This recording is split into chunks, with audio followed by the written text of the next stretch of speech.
So I'll start with this. A couple of years ago, an event planner called me because I was going to do a speaking event. And she called and she said, I'm really struggling with how to write about you on the little flyer. And I thought, well, what's the struggle? And she said, well, I saw you speak, and I'm going to call you a researcher, I think, but I'm afraid if I call you a researcher, no one will come because they'll think you're boring and irrelevant. And I was like, okay. And she said, but the thing I liked about your talk is, you're a storyteller, so I think what I'll do is just call you a storyteller. And of course, the academic, insecure part of me was like, you're going to call me a what? And she said, I'm going to call you a storyteller. And I was like, oh, why not Magic Pixie? I was like, let me think about this for a second. And so I tried to call deep on my courage, and I thought, I am a storyteller. I'm a qualitative researcher. I collect stories. That's what I do. And maybe stories are just data with a soul, and maybe I'm just a storyteller. So I said, you know what? Why don't you just say I'm a researcher storyteller? And she went, there's no such thing. So I'm a researcher storyteller. And I'm going to talk to you today. We're talking about expanding perception. And so I want to talk to you and tell some stories about a piece of my research that fundamentally expanded my perception and really actually changed the way that I live and love and work and parent. And this is where my story starts. When I was a young researcher, doctoral student, my first year I had a research professor who said to us, here's the thing, if you cannot measure it, it does not exist. And I thought he was just sweet-talking me. I was like, really? And he's like, absolutely. So you have to understand that I have a bachelor's in social work, a master's in social work, and I was getting my PhD in social work. So my entire academic career was surrounded by people who kind of believed in the life's messy, love it, and I'm more the life's messy, clean it up, organize it, and put it into a bento box. And so to think that I had found my way, to found a career that takes me, really one of the big sayings in social work is lean into the discomfort of the work. And I'm like, knock discomfort upside the head and move it over and get all A's. That was my mantra. So I was very excited about this. And so I thought, you know what? This is the career for me because I am interested in some messy topics, but I want to be able to make them not messy. I want to understand them. I want to hack into these things that I know are important and lay the code out for everyone to see. So where I started was with connection, because by the time you're a social worker for 10 years, what you realize is that connection is why we're here. It's what gives purpose and meaning to our lives. This is what it's all about. It doesn't matter whether you talk to people who work in social justice and mental health and abuse and neglect. What we know is that connection, the ability to feel connected, is neurobiologically, that's how we're wired, it's why we're here. So I thought, you know what, I'm going to start with connection. Well, that situation where you get an evaluation from your boss, and she tells you 37 things that you do really awesome and one thing that you can't, an opportunity for growth. And all you can think about is that opportunity for growth, right? Well, apparently this is the way my work went as well, because when you ask people about love, they tell you about heartbreak. When you ask people about belonging, they'll tell you their most excruciating experiences of being excluded. And when you ask people about connection, the stories they told me were about disconnection. So very quickly, really about 6 weeks into this research, I ran into this unnamed thing that absolutely unraveled connection in a way that I didn't understand or had never seen. And so I pulled back out of the research and thought, I need to figure out what this is. And it turned out to be shame. And shame is really easily understood as the fear of disconnection. Is there something about me that if other people know it or see it, that I won't be worthy of connection? The things I can tell you about it, it's universal. We all have it. The only people who don't experience shame have no capacity for human empathy or connection. No one wants to talk about it, and the less you talk about it, the more you have it. What underpinned this shame, this I'm not good enough, which we all know that feeling. I'm not blank enough. I'm not thin enough, rich enough, beautiful enough, smart enough, promoted enough. The thing that underpinned this was excruciating vulnerability. This idea of, in order for connection to happen, we have to allow ourselves to be seen, really seen. And you know how I feel about vulnerability. I hate vulnerability. And so I thought, this is my chance to beat it back with my measuring stick. I'm going in, I'm going to figure this stuff out, I'm going to spend a year, I'm going to totally deconstruct shame, I'm going to understand how vulnerability works, and I'm going to outsmart it. So I was ready, and I was really excited. As you know, it's not going to turn out well. You know this. So I could tell you a lot about shame, but I'd have to borrow everyone else's time. But here's what I can tell you that it boils down to. And this may be one of the most important things that I've ever learned in the decade of doing this research. My 1 year has turned into 6 years, thousands of stories, hundreds of long interviews, focus groups. At one point, people were sending me journal pages and sending me their stories, thousands of pieces of data, and 6 years. And I kind of got a handle on it. I kind of understood this is what shame is, this is how it works. I wrote a book, I published a theory, but something was not okay. And what it was is that if I roughly took the people I interviewed and divided them into people who really have a sense of worthiness, that's what this comes down to, a sense of worthiness. They have a strong sense of love and belonging. And folks who struggle for it, and folks who are always wondering if they're good enough.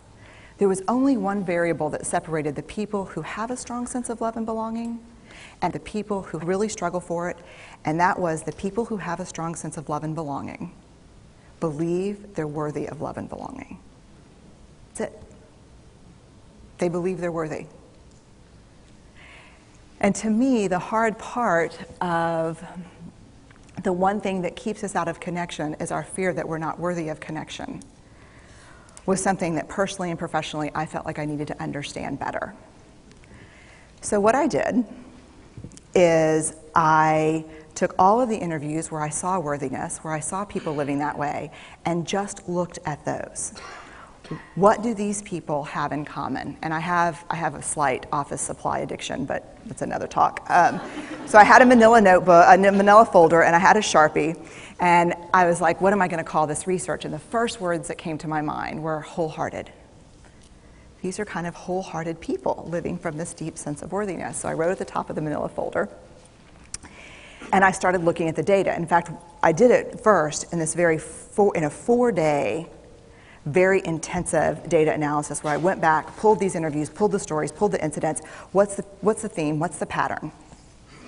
My husband left town with the kids because I always go into this kind of Jackson Pollock crazy thing where I'm just like writing and going and kind of just in my researcher mode. And so here's what I found. What they had in common was a sense of courage. And I want to separate courage and bravery for you for a minute. Courage, the original definition of courage, when it first came into the English language, it's from the Latin word cur, meaning heart. And the original definition was to tell the story of who you are with your whole heart. And so these folks had, very simply, the courage to be imperfect.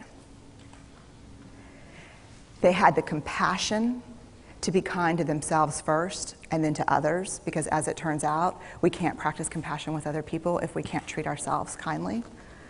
And the last was they had connection, and this was the hard part, as a result of authenticity. They were willing to let go of who they thought they should be in order to be who they were, which is, you have to absolutely do that for connection. The other thing that they had in common was this. They fully embraced vulnerability. They believed that what made them vulnerable made them beautiful. They didn't talk about vulnerability being comfortable, nor did they really talk about it being excruciating, as I had heard earlier in the shame interviewing. They just talked about it being necessary. They talked about the willingness to say I love you first. The willingness to do something where there are no guarantees. The willingness to breathe through waiting for the doctor to call after your mammogram. The willing to invest in a relationship that may or may not work out. They thought this was fundamental. I personally thought it was betrayal. I could not believe I had pledged allegiance to research, where our job, the definition of research is to control and predict, to study phenomenon for the explicit reason to control and predict. And now my mission to control and predict had turned up the answer that the way to live is with vulnerability and to stop controlling and predicting. This led to a little breakdown, which actually looked more like this. And it did. It led to I call it a breakdown, my therapist calls it a spiritual awakening. Spiritual awakening sounds better than breakdown, but I assure you it was a breakdown. And I had to put my data away and go find a therapist. Let me tell you something. You know who you are when you call your friends and say, I think I need to see somebody. Do you have any recommendations? Because about 5 of my friends are like, woo, I wouldn't want to be your therapist. And I was like, what does that mean? And they're like, I'm just saying, don't bring your measuring stick. It's like, okay. So I found a therapist. My first meeting with her, Diana, I brought in my list of the way the wholehearted live. And I sat down, and she said, how are you? And I said, I'm great, I'm okay. And she said, what's going on? And I said, and this is a therapist who sees therapists, because we have to go to those because their BS meters are good. And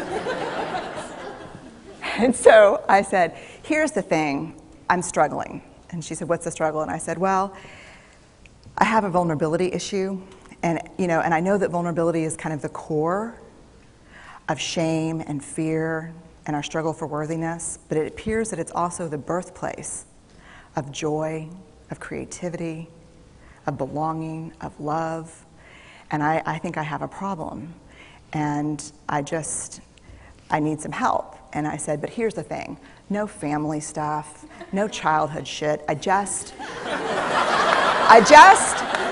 need some strategies.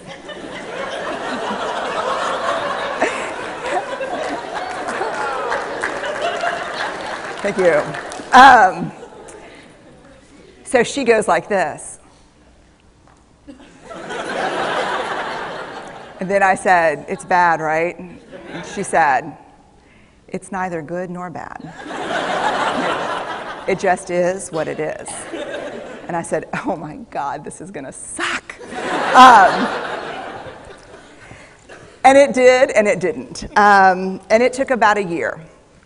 And you know how there are people that, like, when they realize that vulnerability and tenderness are important, that they kind of surrender and walk into it? A, that's not me. And B, I don't even hang out with people like that. For me, it was a year-long street fight. It was a slugfest. Vulnerability pushed, I pushed back. I lost the fight, but probably won my life back. And so then I went back into the research and spent the next couple of years really trying to understand what the wholehearted, what the choices they were making, and what are we doing with vulnerability? Why do we struggle with it so much? Am I alone in struggling with vulnerability? No. So this is what I learned. We numb vulnerability. When we're waiting for the call, it was funny, I sent something out on Twitter and on Facebook that says, how would you define vulnerability? What makes you feel vulnerable? And within an hour and a half, I had 150 responses. Because I wanted to know, what's out there. Having to ask my husband for help because I'm sick and we're newly married.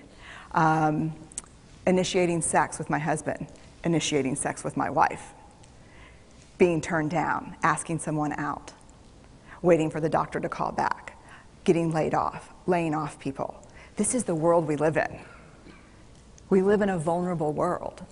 And one of the ways we deal with it is we numb vulnerability. And I think there's evidence, and it's not the only reason this evidence exists, but I think that it's a huge cause. We are the most in debt, obese, addicted, and medicated adult cohort in US history. The problem is, and I learned this from the research, that you cannot selectively numb emotion. You can't say, here's the bad stuff. Here's vulnerability, here's grief, here's shame, here's fear, here's disappointment. I don't want to feel these. I'm going to have a couple of beers and a banana nut muffin. I don't want to feel these. And I know that's knowing laughter. I hack into your lives for a living. I know that's, God. You can't numb those hard feelings without numbing the other affects or emotions. You cannot selectively numb. So when we numb those, we numb joy. We numb gratitude. We numb happiness. And then we are miserable and we are looking for purpose and meaning. And then we feel vulnerable. So then we have a couple of beers and a banana nut muffin. And it becomes this dangerous cycle. One of the things that I think that we need to think about is why and how we numb. And it doesn't just have to be addiction. The other thing we do is we make everything that's uncertain certain. Religion has gone from a belief in faith and mystery to certainty. I'm right, you're wrong, shut up. That's it. Just certain. The more afraid we are, the more vulnerable we are, the more afraid we are. This is what politics looks like today. There's no discourse anymore.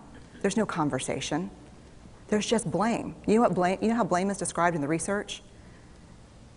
A way to discharge pain and discomfort. We perfect. If there's anyone who wants their life to look like this, it would be me. But it doesn't work, because what we do is we take fat from our butts and put it in our cheeks. Which just, I hope in 100 years people will look back and go, wow. You know? And we perfect, most dangerously, our children. Let me tell you what we think about children. They're hardwired for struggle when they get here. When you hold those perfect little babies in your hand, our job is not to say, look at her, she's perfect. My job is just to keep her perfect, make sure she makes the tennis team by 5th grade and Yale by 7th grade. That's not our job. Our job is to look and say, you know what? You're imperfect and you're wired for struggle, but you are worthy of love and belonging. That's our job. Show me a generation of kids raised like that and we'll end the problems I think that we see today. We pretend that what we do doesn't have an effect on people.